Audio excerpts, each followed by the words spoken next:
Hello friends, जय Jagannath. Welcome to my channel. आपण मैंने तो सब बेले चीनी रे प्रस्तुत रसगोला खाऊँ। आज गुड़र रसगोला थे बनैकी खातु देखिए केते बढ़िया टेस्ट लगुच। आजिकल तो कहीं चीनी खाया पसंद करूना, समस्ते गुड़ खाया पसंद कर भाविली टे गुड़े बनैबा रसगोला।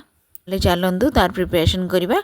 फास्ट टी मुझे गोटे केजी छेना नहीं 200 ग्राम गुड़, किसी गुजराती गुंड, अल्प चीनी। तापर मुझे गोटे केजी छेना को कपड़ा बांधी भल से चुपुड़ी तार पानी अंश बाहर कर ड्राए कर देछि। हाथ पापुली रे प्रेस करके 10 मिनिट पूरा आम चकड़ा। यही चकड़े ही रसगोला भल सफ्ट आसो। देखो एमती चकड़ी चकड़ी पूरा एमती यही ही रखिए जमी हाथ में लगभग कि थाली रे भी लगभग। तापर मु गोटे स्पून कॉर्नफ्लोर टिके पकईची पकईकी पुणी आम 5-10 मिनिट आम पुणी थे प्रेस करके चकड़ा। देखंतु ये भल से छेना पूरा चकड़ी गला भल से आम गोटे मिनिट रेस्ट करने छाड़दवा। तापर आम गैस रे गोटे डेक्ची नहीं जावा, से 4-5 ग्लास पानी देदेबा।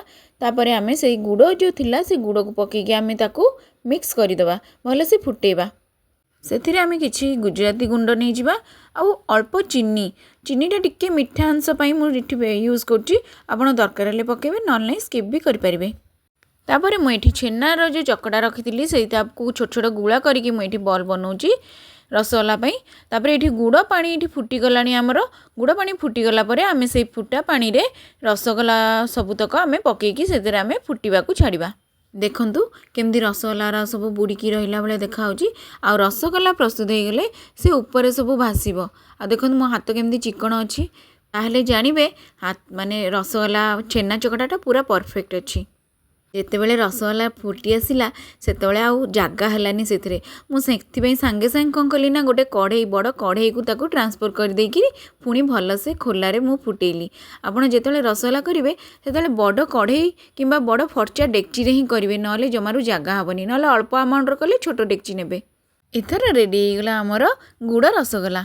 देखा जाउची ना पूरा मार्केट भाया देखा जाउची ना। मते तो समस्त कहले एटा कौन मार्केट रू आनीचु ना कौन। रसगोला ठंडा होगा पर मुझे डब्बारे पूरे केमती रखिकी देखली तो समस्त मत ये ही कहले। तापर मो पुओ पाठ पढ़ुला मुझे नहीं देली, पुओटे चाखिलु केमती लगुच गुड़ रसगोला। से चाखिकी कहला मामा पूरा मस्त है, यम्मी सुपर। सतरे आज्ञा चीनी रसगोला गुड़ रसगोला बहुत टेस्टी है, पूरा सॉफ्ट है। यही भाव में गुड़ रसगोला बनैकी समस्त खाया दिंतु। आ मो चैनल को लाइक शेयर सब्सक्राइब जरूर करंतु। जय जगन्नाथ।